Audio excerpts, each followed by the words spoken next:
Osiris.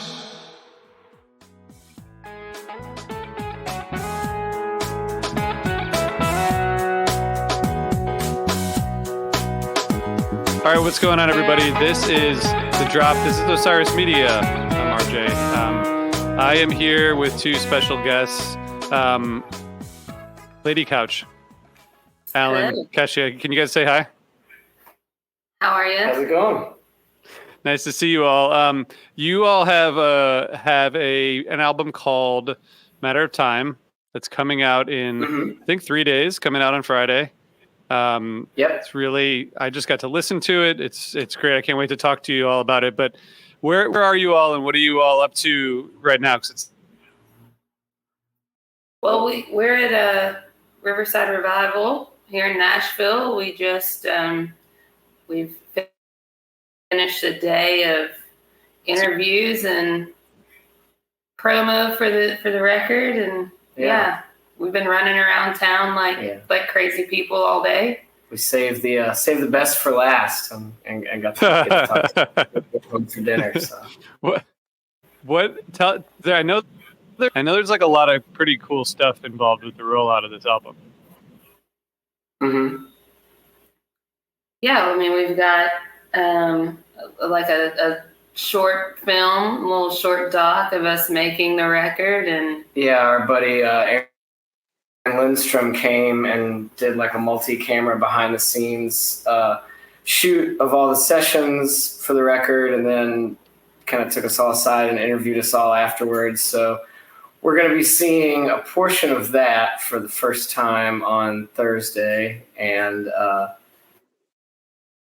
I have mixed emotions about it. I think it'll be cool, but I've never really I've never seen myself on camera for that amount of time, so I don't know. Yeah, me either. What was it like having cameras in the room while you were doing the sessions? Man, I mean, he really he set it up to where it was pretty. It wasn't very intrusive. So I didn't, other than if I knocked something over or someone else knocked something over, or if they were making noise during a quiet part or something, it really wasn't I didn't feel like I had to perform a certain way, or I couldn't say certain things or whatever. He did a really good job of making us feel comfortable and not like there was somebody filming everything Someone watching we did at all times. That's great. Well, I can't wait to hear about it. I'm excited that you get to do that. And that's on Thursday, and then the album comes out Friday. And what else do you have going on around the rollout?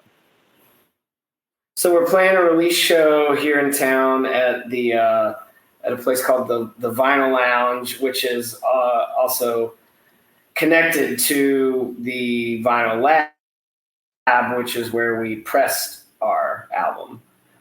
So we're doing that on Friday, and then beyond that, just we've been doing a lot of radio interviews and that kind of stuff, just sort of trying to get the word out.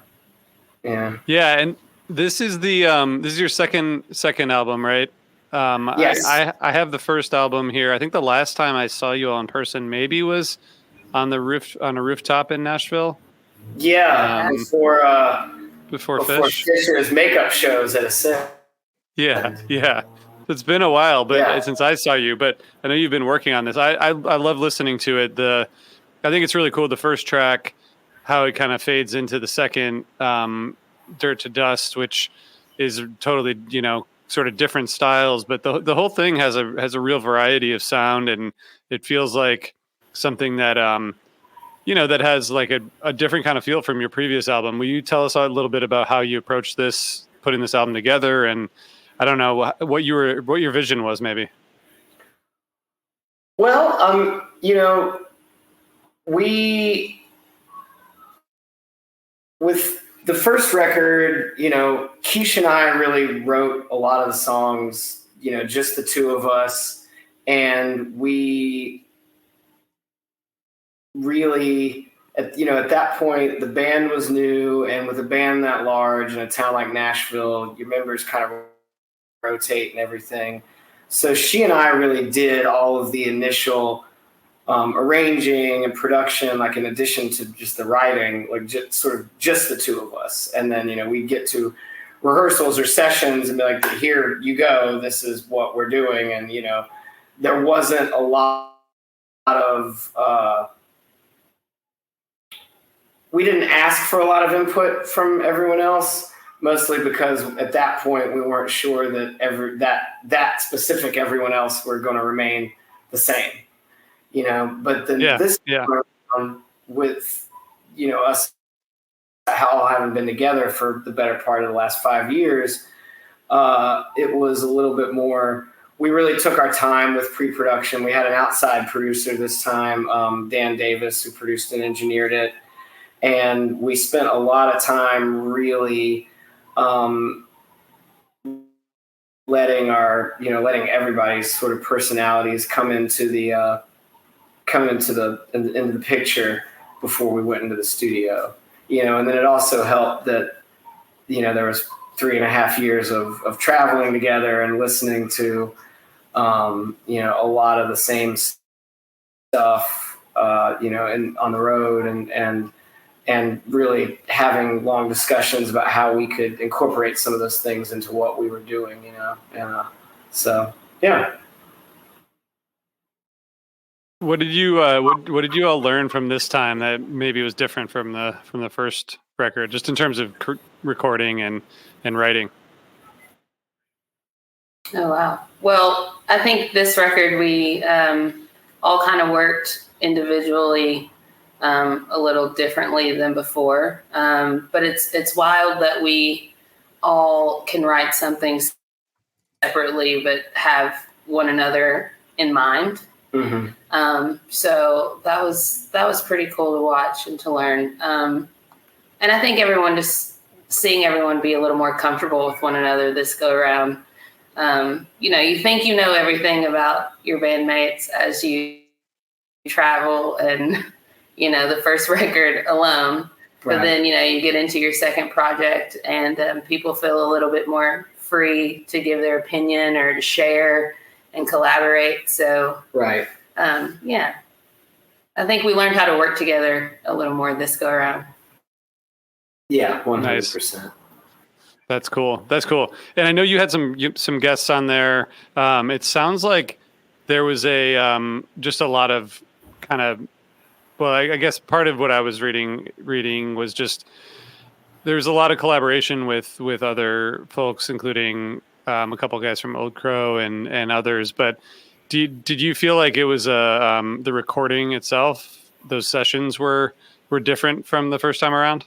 Oh yeah, 100%. You know, the first record wasn't intended to be a record. We were recording a thing for a local radio station at the Purple Building, which is like Todd Snyder's studio and rehearsal space. And when we got in there, we realized that Todd had been in there working on his record. So it was set up in order, you know, to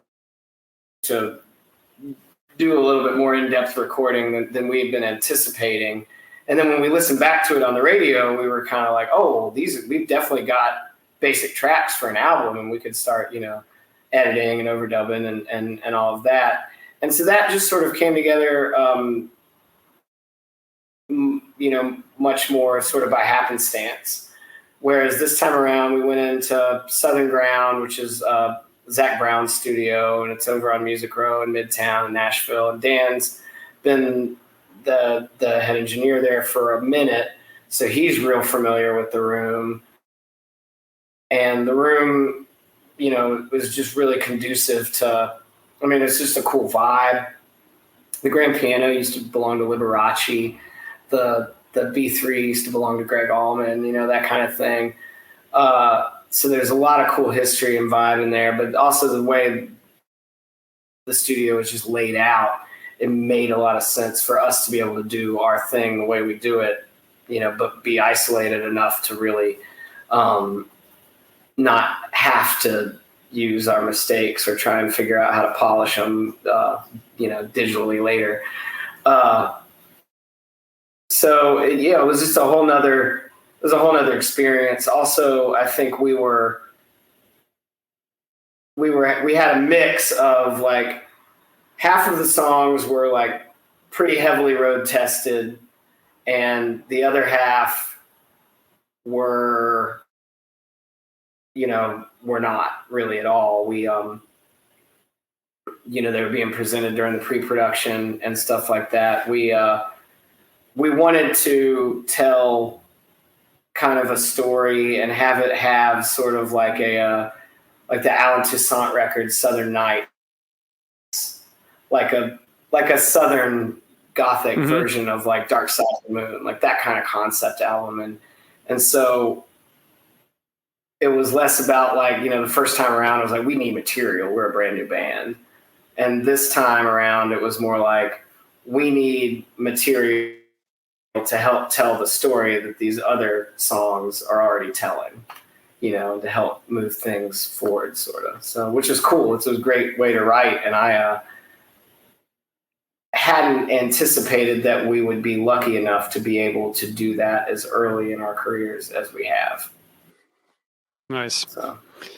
That's awesome. Well, congrats. And I read, I think just in the description of what you all were doing, that you'd imagine the first like 4 tracks as almost like a vinyl, one Seamless. side of a vinyl. No break. Yeah. It definitely could hear that. And are those songs, how did you guys approach the writing? Well, it kind of just depends. The first record, it was the middle of COVID, so lots of voice memos, and Alan and I would shoot each other lyrics through text message. This go around, I think we actually got to sit and spend more time together with other bandmates, right? Also writing. So yeah, I think everyone gets their fair turn and a chance to be heard through this record and hopefully the other ones to come. Yeah, I think really only Storm of Memories was the only tune that we were like, this is what we are showing you is done. This is the song. Mm-hmm. Everything else was a lot more open to collaboration. Yeah. And you can see that in the credits as well. But even some of the uncredited collaboration, being able to have that once a week dedicated to, working things out with the producer in the room, and he already knows the capabilities of the room where we're going to be recording. It really made it so that we felt real comfortable with each other. We were able to really kind of work together to achieve the common goal, so it was awesome. I fully hope that we can do a similar thing with the next batch of songs the same way, in the same place, because I really like working that way. Nice. Do you all feel like a sense of relief now that it's like done, or? I will come like this time next week. Not yet. I'm almost there. You have a lot happening between now and then. Yeah, but I'd say by, well, if not by next week, definitely by like mid-August, I should feel like if I see you at Mondegreen, I'll probably be a lot more laid back than I am right now. Well, I hope to see you at Mondegreen. So if you were introducing this, this record to people who hadn't heard your music before, what's like the one thing you would want them to take away from listening to LadyCouch? Oh man, that's so. I'm more interested in just kind of learning about what new people are taking away from it. I know, like I was saying, what I had in my mind that I wanted to create, and I know where once we all got our hands on it, where it sort of deviated from that and where it stuck to that, and I don't have any real opinions either way. I'm super pleased with what we made, but I've also we lived inside of it for the better part of 6 months, and so I'm just interested to hear what other people's takes on it are. Yeah. Me too. Nice. You both have been around the Nashville scene before forming the band. You pulled together 12. It's a 12 person band, right? Still? Yeah. That seems like.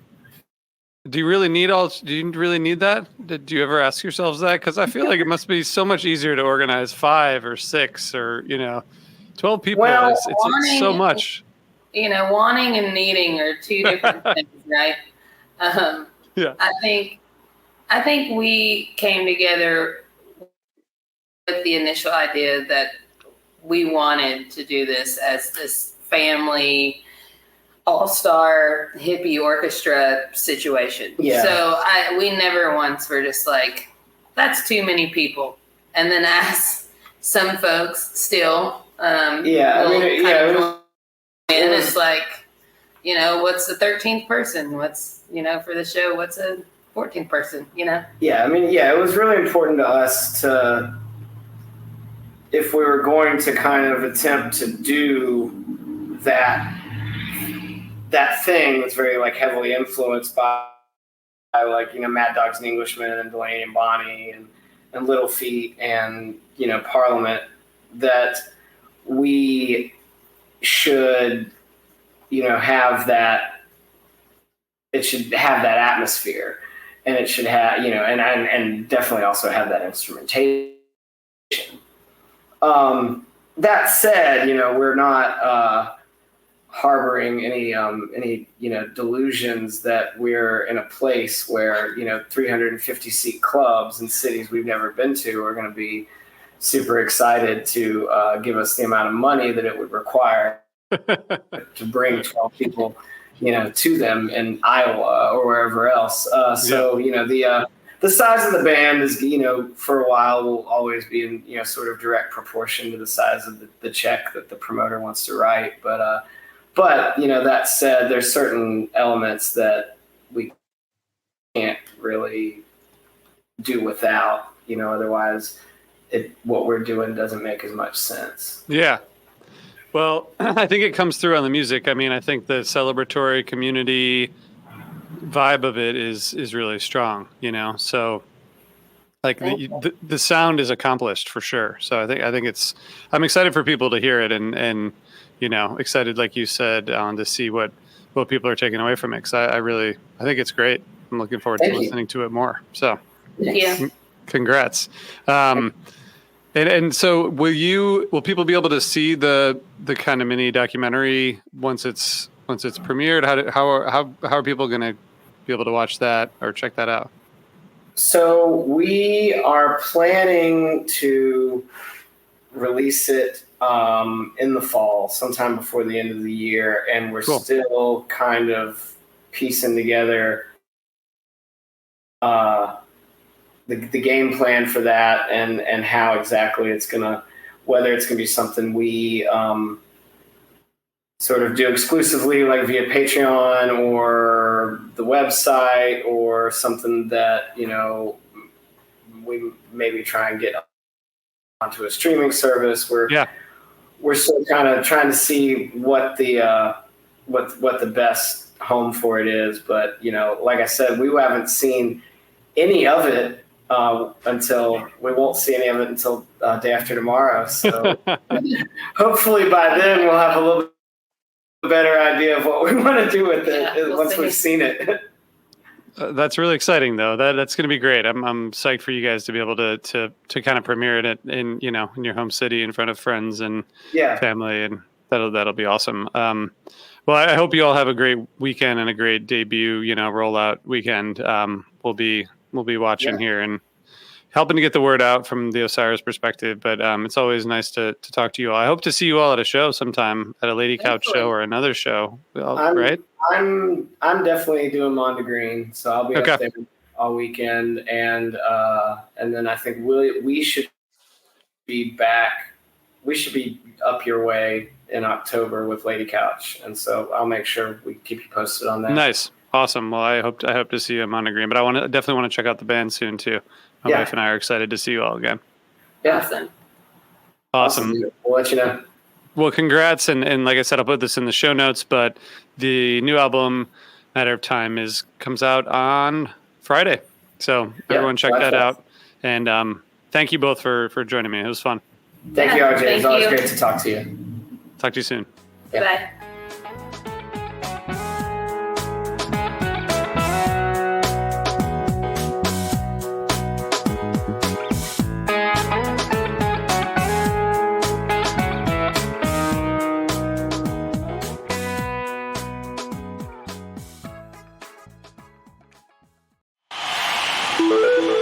Osiris.